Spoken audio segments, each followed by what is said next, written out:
Welcome back, ladies and gentlemen, with our main topic today.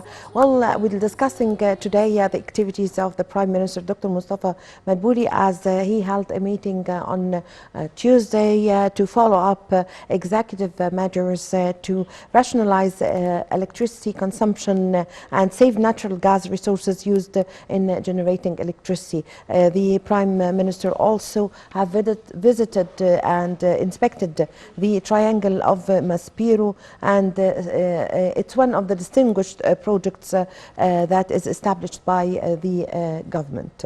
Well, to shed more light on this, we have the pleasure to have this phono with Mr. Abdel Latif Wahba, journalist and a writer specialized in cabinet affairs. Good morning, sir.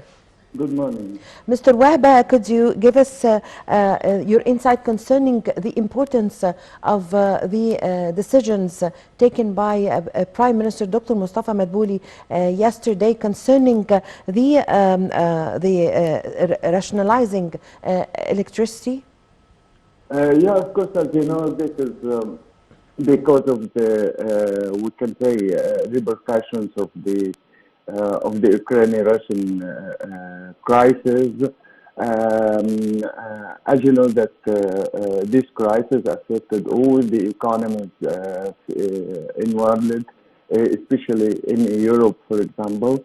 There is a demand just now, increasing demand just now on natural gas and fuels and so on. Egypt is not separated from the current atmosphere of the world crisis, as you know. So the government yesterday declared that they will endorse some or new procedures to rationalize electricity and using electricity consumptions, not only in the power plants, but also they are calling the people to rationalize electricity consumptions during this time. This is, of course, as you know, that Egypt is one of the main producers and exporters for the natural gas, but as you know, we used about 60% of our output from the natural gas in electricity stations.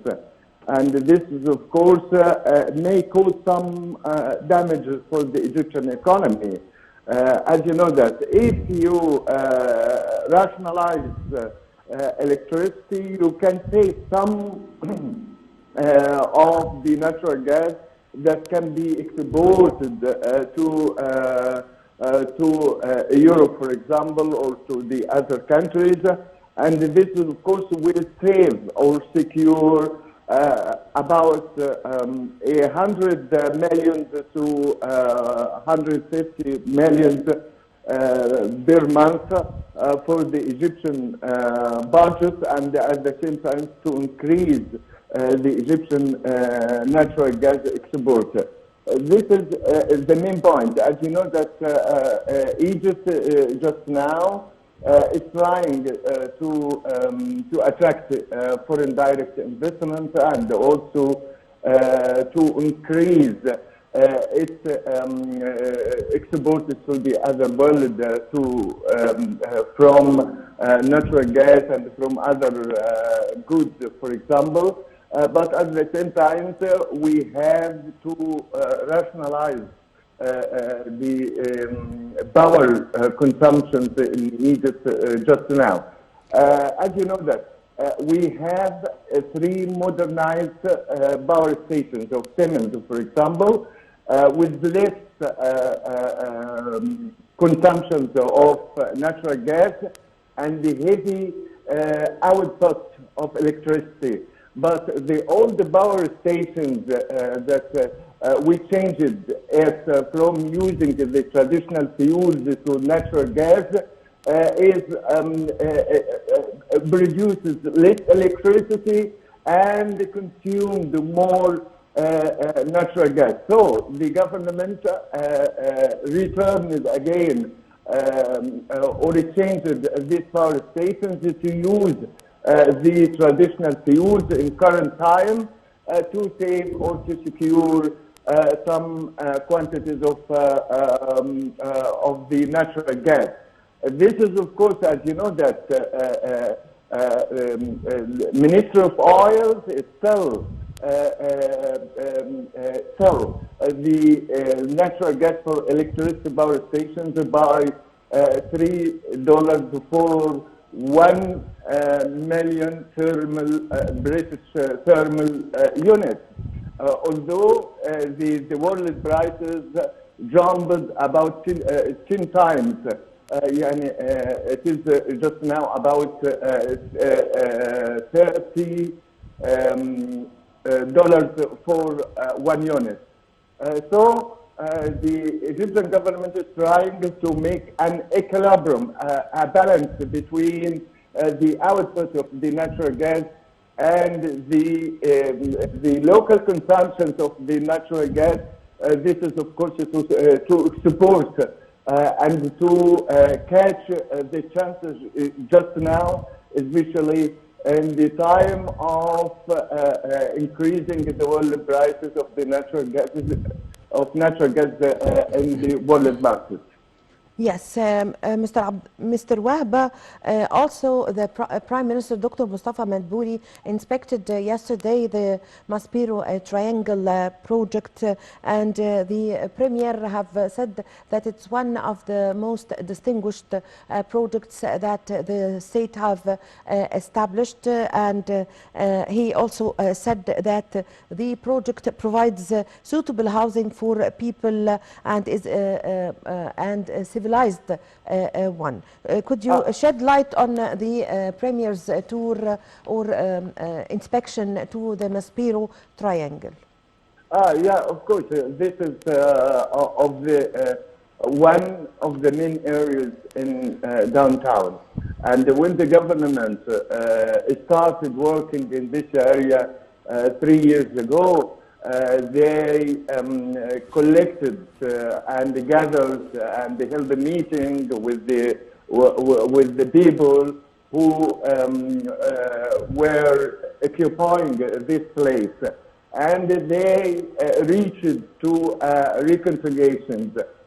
They compensate some people if they want money, and also they promised the people if they want to come back again.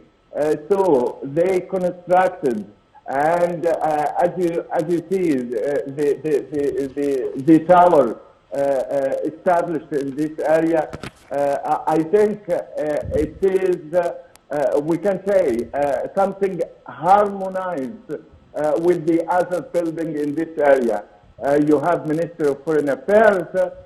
You have the state-owned TVs, and also you have some other places like the Egyptian Museum and the five-star hotels and so on. And this is a plan to end what can be said the random building and random area in downtown Cairo. This is one, not only in Cairo, but all over other provinces, as you know. But we are concentrating just now on downtown Cairo, especially after the government, according to recommendations and also directions from President Abdel Fattah al-Sisi, to move to the new capital. This is, of course, you have to rehabilitate some places or under some areas in downtown Cairo. Yes, so Mr. Wahba, to what extent does this project reflect the state's fulfillment to its promises to develop slums and provide suitable housing units for the citizens? First of all, as we mentioned, the government will provide the people as they promised to the people if they want or who agree to come back again, they will give them another kind of housing and another kind of social life and so on. This is on one hand. On the other hand, as you know, that this area will, at the same time, we can say, a place for investors, for international companies, and they can attract foreign and local and Arab direct investment in this area. This is, of course, as you know, that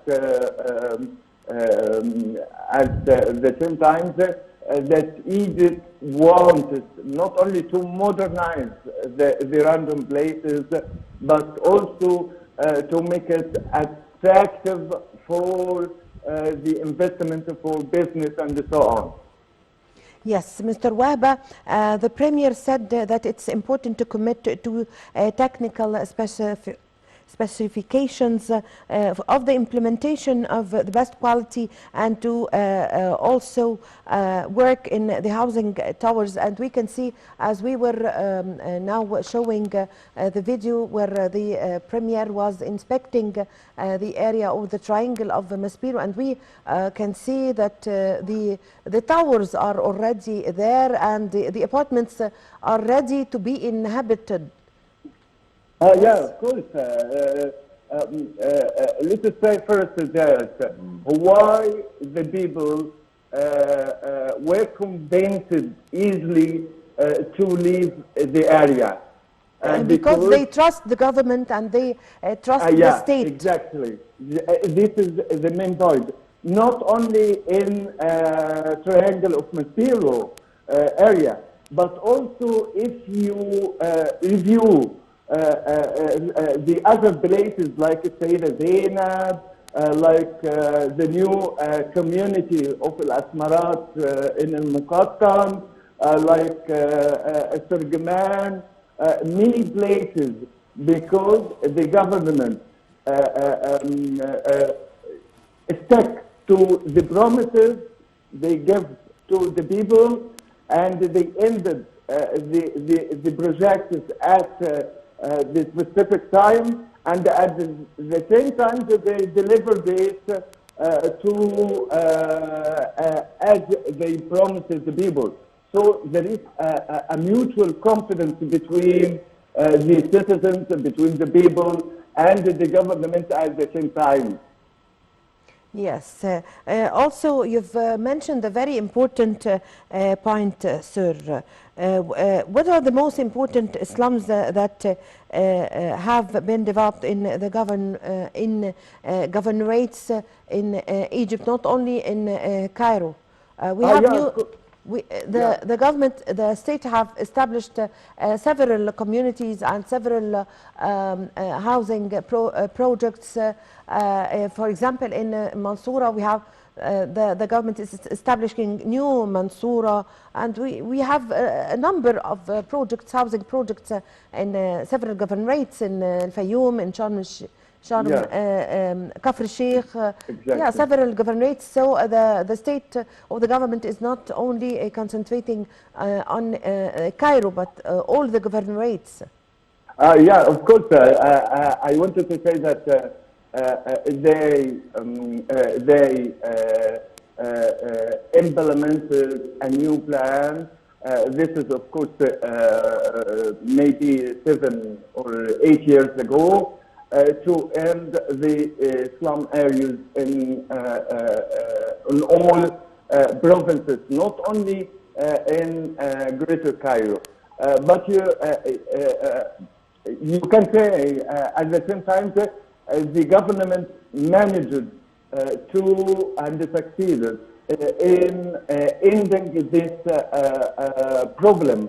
If you wanted to go to any province, for example, you will find the old city and the new city in these provinces. Like as you mentioned, like Al Mansoura, like Asyut, like Al Minya, like Qena, Aswan, and also they established many new urban communities in these provinces. And at the same time, as you know, that the government wanted to mitigate also the poverty and to raise the standard of life, and at the same time to suffocate the pressures upon some areas in provinces, and to move the people, or to encourage the people to go to new urban communities. This is, of course, as you know, that will make many other also solutions for other problems.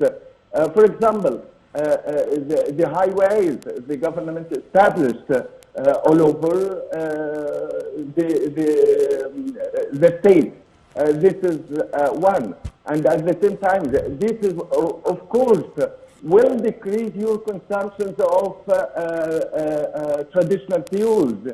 And at the same time, you can go to the new urban communities provided with the new facilities, like education, health, transportation, local markets, and so on. This is, of course, to make a new distribution for the Egyptian populations over the land. Yes, Mr. Wahba, also one of the most important projects or national projects established by President Abdel Fattah al-Sisi under his directives is moving the slum areas to the Al-Asmarat project. How do you see the Asmarat as a very important project established by the state, and very important in comparison also to all the national mega projects that was established in Egypt? Yeah, of course, as you know that Al-Asmarat, for example, may be an example for the other communities established in other provinces, but let us say that Al-Asmarat with a unique example in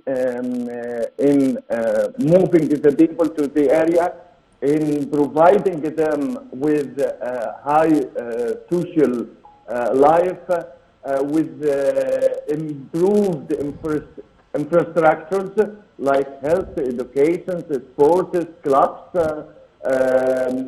entertainment, and so. And at the same time, you created the same example in many other provinces. Like Port Said, for example, they moved the slum areas and the people to another modernized communities. In the Meta, for example, the same in Al Mansoura, in all the provinces. So we have different examples in many provinces, but as you know that in Cairo, maybe they did a great effort, because over them or 15 million people is living in Cairo, for example. So you have to try to improve their lives to give or to move them to the new communities provided with all infrastructures and to improve health at the same time, health care at the same time. If you go, for example, to Las Marat, you will find all the infrastructures provided there, like sports, as you said, like education, like health, like markets and entertainment and so on. Yes. Back to the electricity and the meeting that was held by Prime Minister Dr. Mustafa Madbouli. Dr. Madbouli said that there's a plan including shutting down electricity in clubs, stadiums, sports closed halls, in addition to commercial malls and shops at a certain hour, specific hour at the night, also closing the institutions and ministries, a complete shutdown for the electricity at the end of the official working hours. Could you shed more light on this? Yeah, of course. As you know, that I think the procedures Prime Minister declared yesterday will be implemented, and also they will seek another plan to increase saving electricity consumption. As you know, they asked all the clubs, for example, sports and so on, and also the commercial malls and so to try to decrease electricity consumption. This is on one. And at the same time, they asked all the state-owned buildings like ministries, organizations, corporations, and so on, not to use night lighting. This is another one. And at the same time, we have, as you know, that they asked the Ministry of Local Affairs to try to force what can be said, shops and so on to close according to the summer time at 11 p.m. This is, of course, I think some procedures they wanted to secure electricity. They wanted to decrease electricity and fuel consumption at the same time. I think cabinet meeting maybe today will take another new procedures to save power in Egypt. Yes, I thank you very much for your time. Thank you for your valuable information, Mr. Abdel Latif Wahba, a journalist and specialized in cabinet affairs. Thank you very much for joining us over the phone, ladies and gentlemen. Thank you for following me in this segment. I leave you with my colleague Shireen Adel. My name is Amal Mukhtar. Please stay with us for more in the Breakfast Show program.